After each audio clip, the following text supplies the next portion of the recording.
Hey guys, welcome to South Olympic Branch update number 78. Boy, this has been a busy last month. We started out with, shortly after I published the last video, my wife and I went to Washougal for our anniversary. I'd rented a place down there and off of like VRBO, Vacation Rental by Owner. And as we like to do, because we have 3 dogs and like to just be able to walk them outside. And also it gives us a place to choose some, or gives us a way to choose some unique places to stay. I didn't really read the fluff in the description of the place because I find that's usually just kind of an advertising thing. But I read a couple of reviews and I looked at the place and an overall rating of it. And I thought, okay, this would be a good place for us to stay. What I didn't realize was that they were actually honest in the description, and you'll see why in just a minute. See that track right there? That's the main line for the BNSF through Washougal, also known as the Spokane, Portland, and Seattle's North Bank line. That, if I was looking the other direction, runs right past that little place we stayed. Would you believe me that I really didn't actually know that that's right where that was? Oh boy. Well, my wife didn't, but luckily horns are illegal in Washougal. So what we got was a rumble and a shake of an occasional train going by. Yeah, she didn't believe me, but she laughed at me. I guess that's why we're still married after 25 years. Oh, it's still on number 3. Okay. So let's run that for a second. What direction am I going? Right there. Okay. Cool. Well, they test ran it at the store. But the weird thing is when they did that, I seem to recall they had issues with it. Like it had been programmed. Maybe it had been set in a consist or something. And of course, sometimes couplers. Of course, it does have Atlas couplers on it. They're okay. I don't think they're great, but I'll switch them out for KDs one of these days. Let's see. Yeah, one of the cabooses is set to that same number. So, there you go.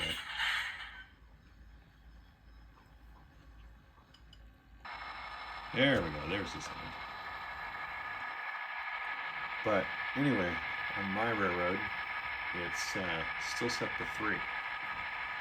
So once I test it for a minute here, I'll have to put it on the track, fire up Dakota Pro, and set it to its road number. So I think that's enough of a test. Okay.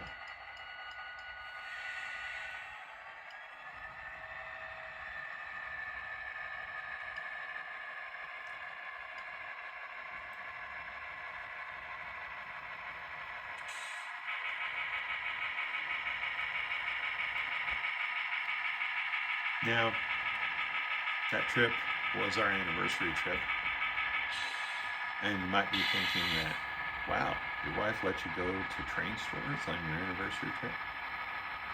And all I gotta say about that is, heck yeah. But there's also some neat knitting stores down there, which my wife digs. So we went and visited a few of those as well. Okay, so these Quicklink buttons came in the mail from RR Circuits. And this is something I was waiting for. I wanted to try these out, and I think my modules are a good place to start with these. So I drilled a 5/16 inch hole, and on the advice of Dick Bronson from RR Circuits, I also drilled a bigger hole. Well, actually it wasn't. It was kind of a combination of my thoughts on that. And then, you know, these have got a little clip on them, so basically I can just push them right into the hole and It'll be easier to do this with 2 hands, I think. So I've just got them set right in there. And, you know, when I get them wired up, they will light up and they sit in there, and that'll be a control for this turnout right over here. The parts I needed for the building came in yesterday, so thanks to Rick at Rick's Products for getting the shipping out quickly. It was nice. So I got doors and the roof panels I needed.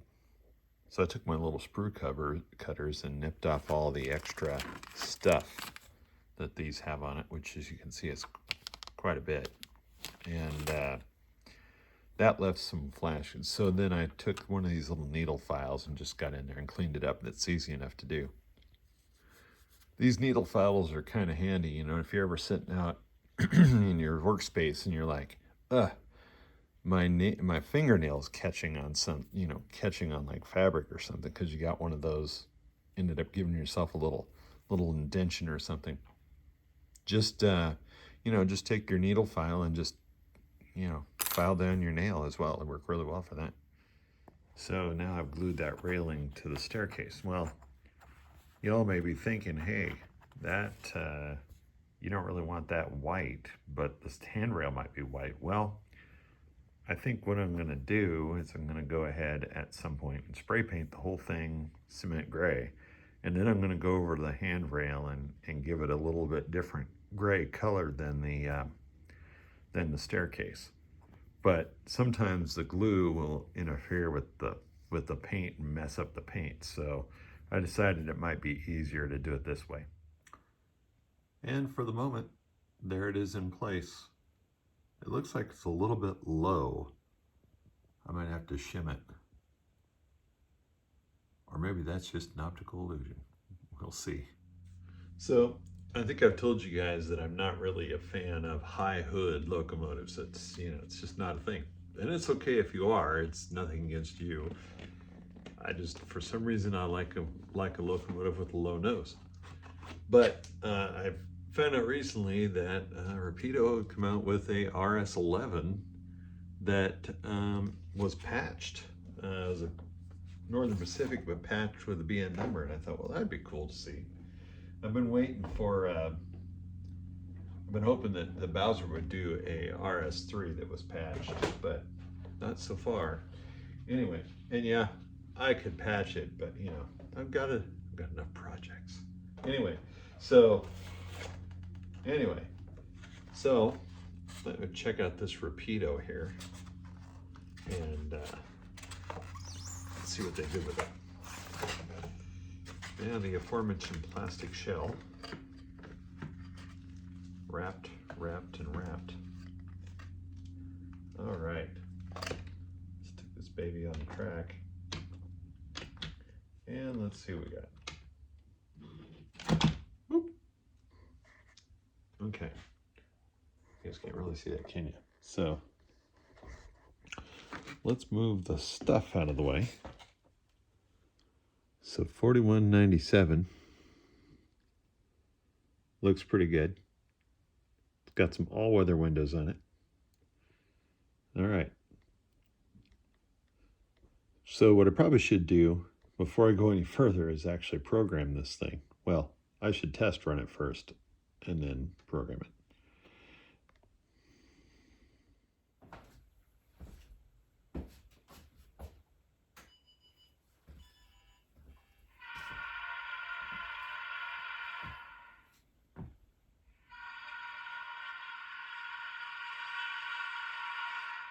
Interesting.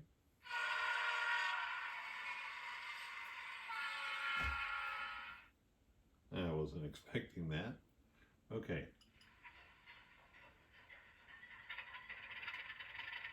I hope it's not going to do that every time it started up.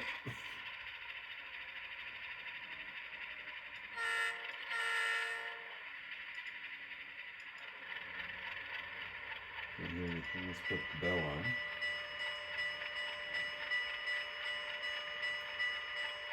Okay, I told you to turn the bell off. There we go. All right. 3 doesn't seem to do anything. Let's see if 4 does something. Okay, the fans are on. That's kind of a typical one. What about 5?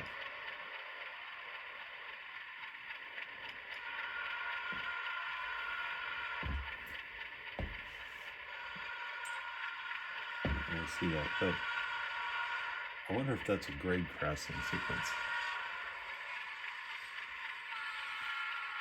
Yeah? I don't know.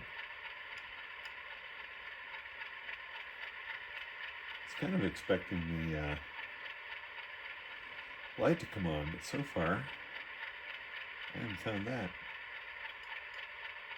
7. Nope. Not 9. I might have to get out the manual.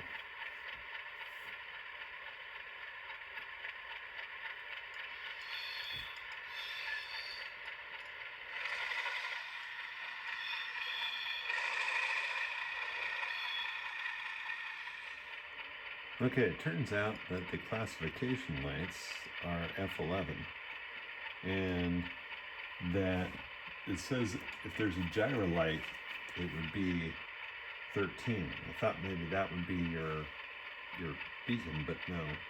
And then 14 is not listed, so 17. Okay, let's try 17 for the beacon. There we go. There's our beacon. And then 19 number boards. Okay. Well, it looks like the number boards are typically on, so that's good. So the manual says 0 headlights. That's kind of standard operating procedure. The back, and then so we go to the headlights. F1, bell, F2, horn, F3 is flange squeal, but it wasn't moving, so that's probably why I didn't hear anything. F4, dynamic brake, yeah, I heard that. F5 is Doppler horn, okay. I did hear that before, that was this. Well, okay, maybe it's not going to be it right now. There we go.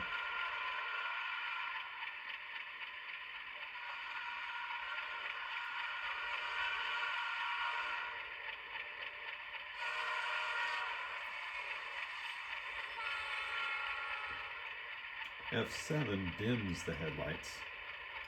So you guys could see a little change there. I'd accidentally triggered that one before. And of course F8 mutes it. And F9 says drive hold. I don't know what the heck that even means. I'll have to look that up.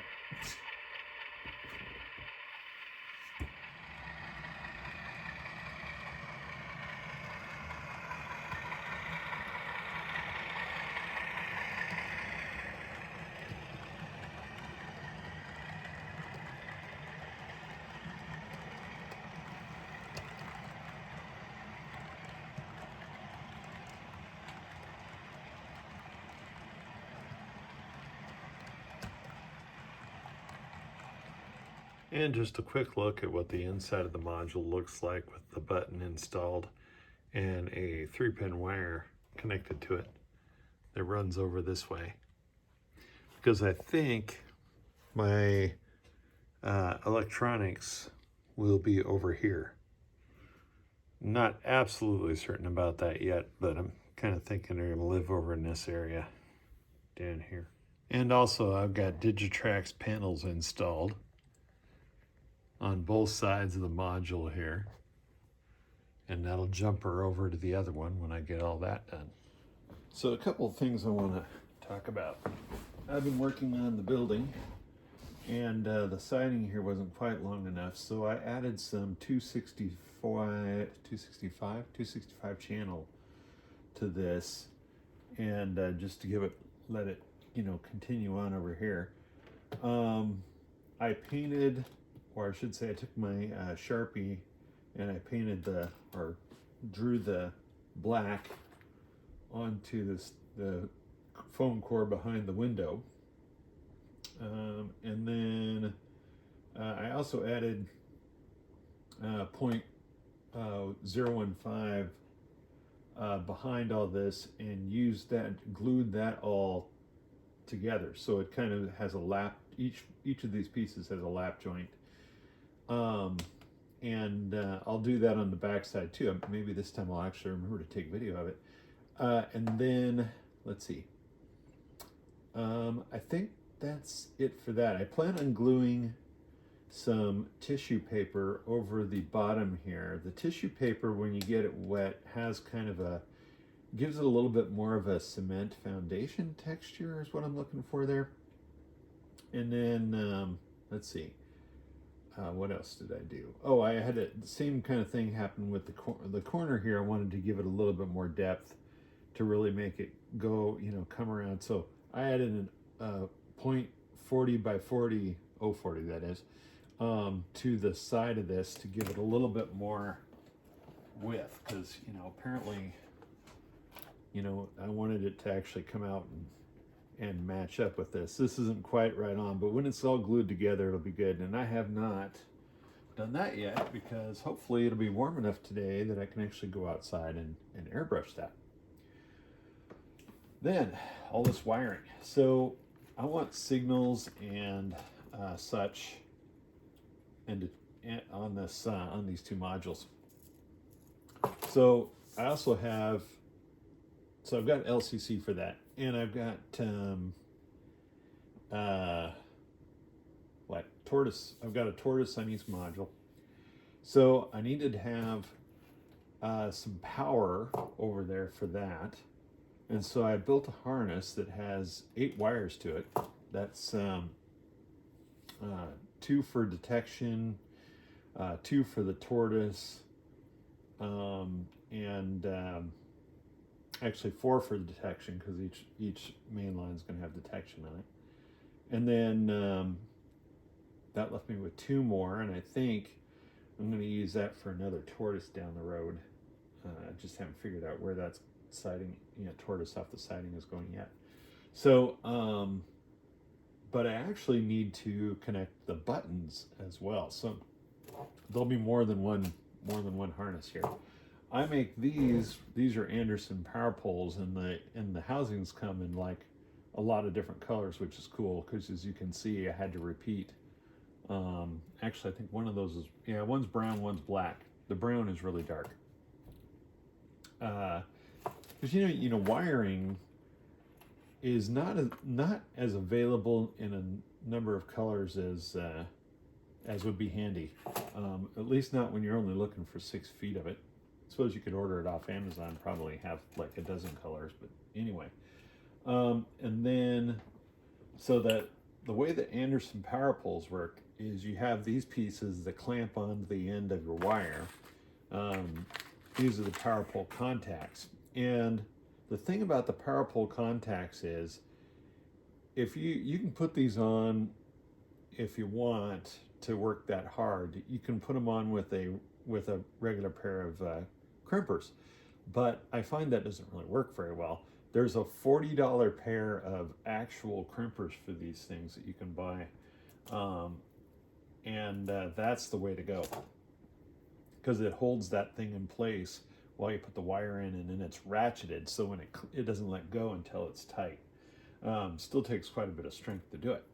Then, I probably shown you guys this before, I like to use these for my crimping of the spades and ring terminals. These things, again, they're ratcheting, and you know, they're not cheap, and they weigh a ton, but I tell you what, when you crimp with this, that thing is not going anywhere. I cannot tell you how many times I've grabbed a hold of something like this and just had the wire just right out of it when I'm using regular crimpers. I practically just threw those away. I'm just like, forget about it. Anyway, so my next step here is going to be to grab some of the housings and make my other set of wires for all that. It's a lot of wiring, but when you want all these cool features, it's what you got to do. And I've actually got to wire up a signal wires as well. That is, if I'm going to have the signals on both modules, which I think I am. So anyway, there you have it. All right, so now we got one enormous harness. That'll be kind of, that'll go together well. And there. So sadly, that's not all the connections I'll need. Okay, so this is called a bind post strip. Okay, and one of my friends, Brian Pickering, shout out to Brian, told me that. So what I'm going to do is, and I won't, show you guys the fascination of me screwing all these on here, but they're all going to be on there. And so, as I've said before, or did I say this? I'm going to have to go back and review my video, so I'll just repeat myself. So this wire right here goes over to the tortoise that's at the other end.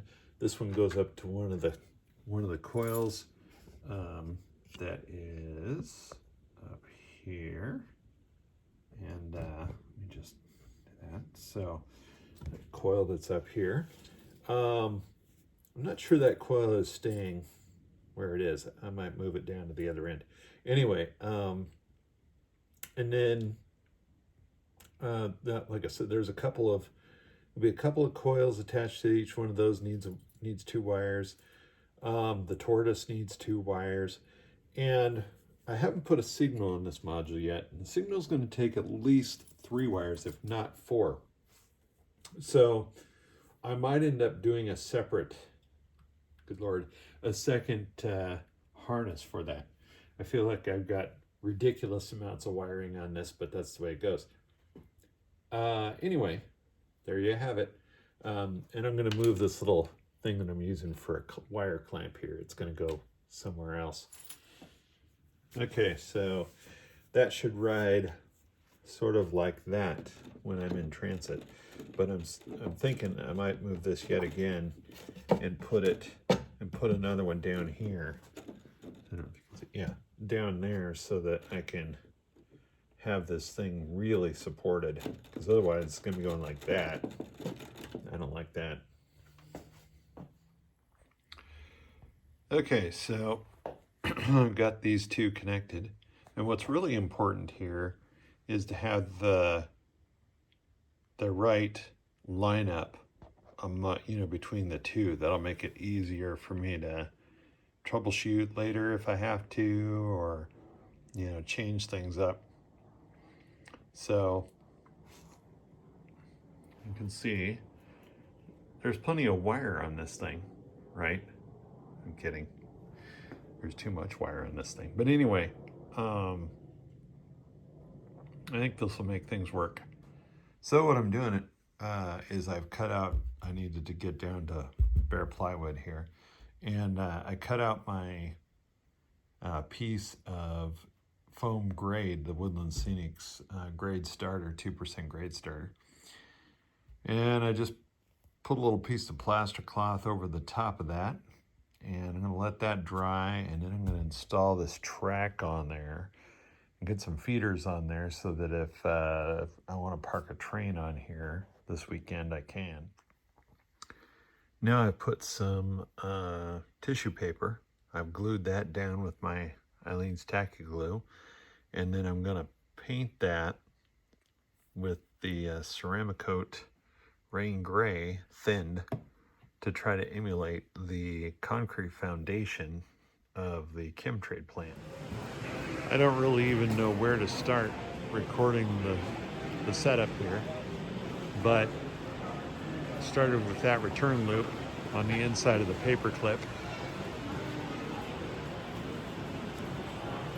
I'm just going to walk around. There's Fred cleaning track. Yeah. Oh. Well, I'm trying to...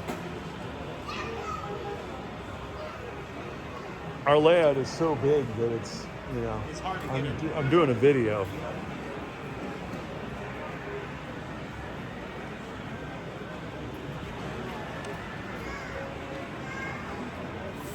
Andy's gonna start putting out some city stuff here pretty soon, I bet.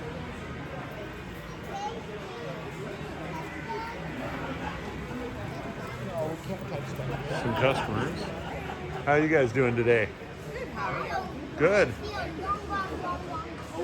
Yeah? We're working on that. There's my new modules. Of course, no scenery yet because I haven't gotten the buildings built.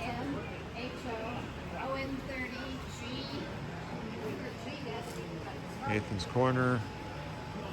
There's Al running the Canadian Pacific. Somebody threw some cows on the layout. No wonder it smells in here. No, I'm just kidding. Oh.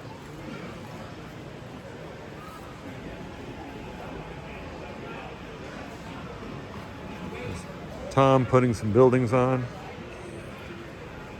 I'm making people dizzy by taking a really quick video. And here we are at the other return loop.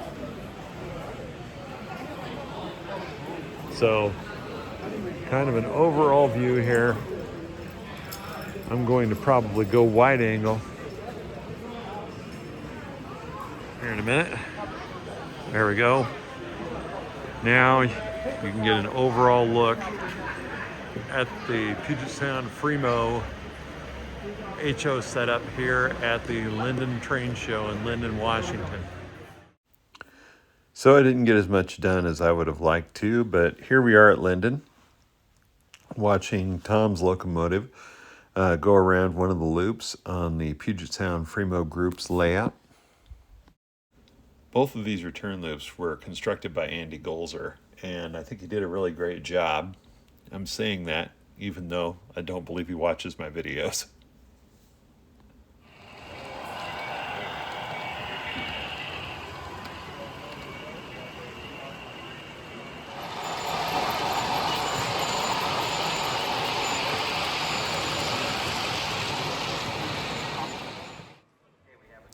The Boeing Employees Model Railroad Club brought their layout they call the Seattle and North Coast, and you'll see Caleb's Great Northern Steam passenger train coming along. These Seattle and North Coast locomotives were custom painted by my friend Marv Hardy. He does great work. And this is on the Boeing Employees Model Railroad Club Fremo-based layout. As usual, the United Northwest N-Scale group brought two layouts. This is their T-track and then what they call their legacy layout. So we'll watch this steam engine cross the lovely trestle in the back of this really deep scene. And as it does, keep an eye on that front trestle there as we see another train cross that one. So pretty neat that we got a twofer there.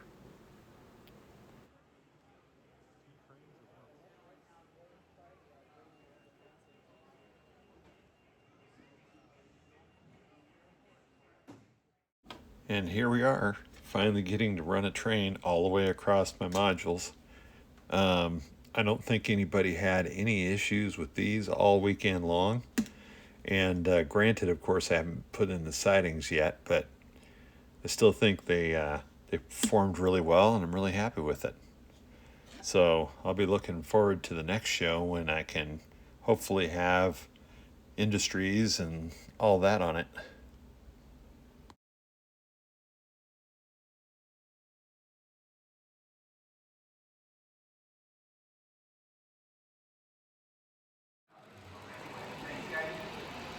Over on the 4th Division HO Modular Group, Mark is running a Santa Fe train, and Hugh is running some European stuff.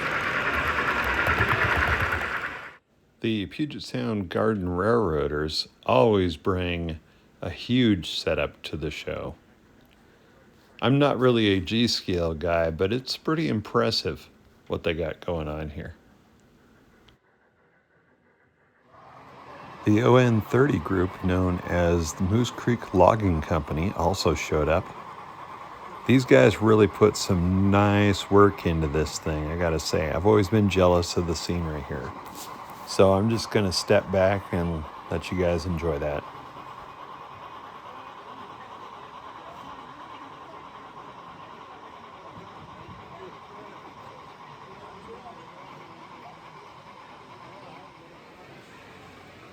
This is part of the setup that the Moose Creek Logging Company brought to the show.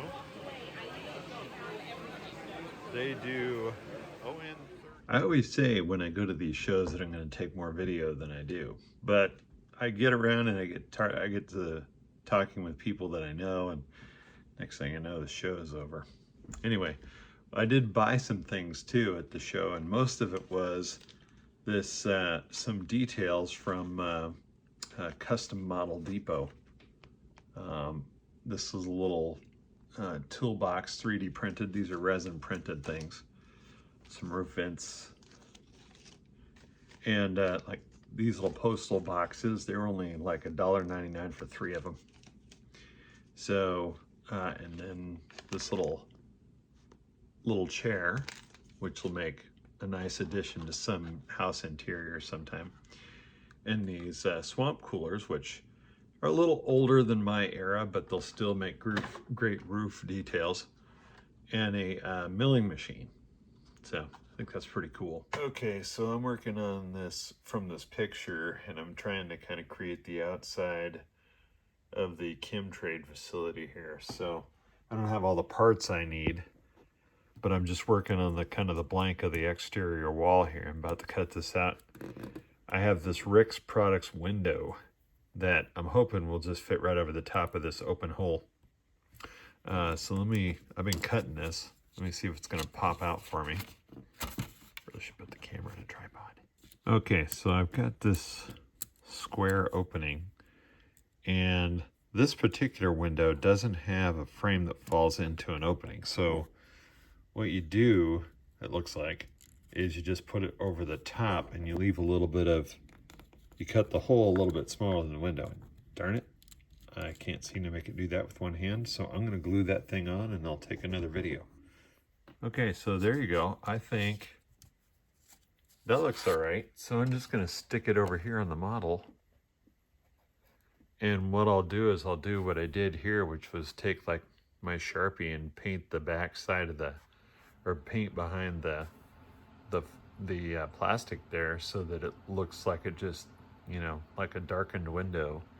And then then I'll put some other little details on this side to make it kind of pop. One thing you can't really see, I think it'll show up when I airbrush this, is that I put a couple little grooves. There you can see them in the edge of the plastic there. And the picture of the actual thing, there it is. So you got these two tilt-up lines, is what I would call them. And then the other side that I'm working on this also has those things. This piece right here, can't really, there we go. I probably got too many, but we'll see how that looks. You can see that looks pretty terrible until you put the frame over it. And once you get it in the right spot, you can see that well, maybe you can't tell, but I need to know on this side, I can see that I need to draw in a little bit more on the left. It's not quite covering the window area. So now I need to make this side, and I'm flipping the piece I already cut out around and using it as a template. Now that's gonna probably come out just a shade bigger, so I might have to trim it, but at least I'll have a pretty good idea of where it is. And I tried to make it so this piece is the same height, following the same roofing angle all the way across. So in theory, if I measure that, it should be 18 there and 18 there. As a matter of fact, I should just double check that. And then once I've got these two, I can draw I should be able to draw a line once I have this line. I should be able to just draw a line from that other side to there. And it looks like I got this distance at 18 millimeters and this distance at 18 millimeters. And this distance should be 41. Let's just see if that works out here. I redrew that last line because it looked like it came out just a little bit bigger. But the proof is in the pudding, so I got to cut this out and try it. Okay, so I just got to do a little bit more trimming on that, and that's just going to cover the foam core board. And it needs to on this side just for texture purposes. Okay, so another detail on this you guys would have seen in the picture is the edge up here on the roof, and I don't have anything that quite looks like that, so I decided to simulate it a little bit. I took some evergreen styrene number 295 angle, and I had to go buy some 136 030 by 125. I called the RC car store down in Tukwila that also has a styrene rack. It's about the only railroad thing related thing they have. Anyway, because the electric train shop isn't open on Mondays, so got some of that. I thickened up this piece, and it'll sit up here. Now it's not going to sit at that angle, obviously. May go with what the roof is, or maybe I'll just glue it to this. Anyway, so that will take care of the top of the wall, but I'm going to add some additional details here. So there's a freight door on this end of the building. Initially, I wasn't going to add that, but you can see it in the picture.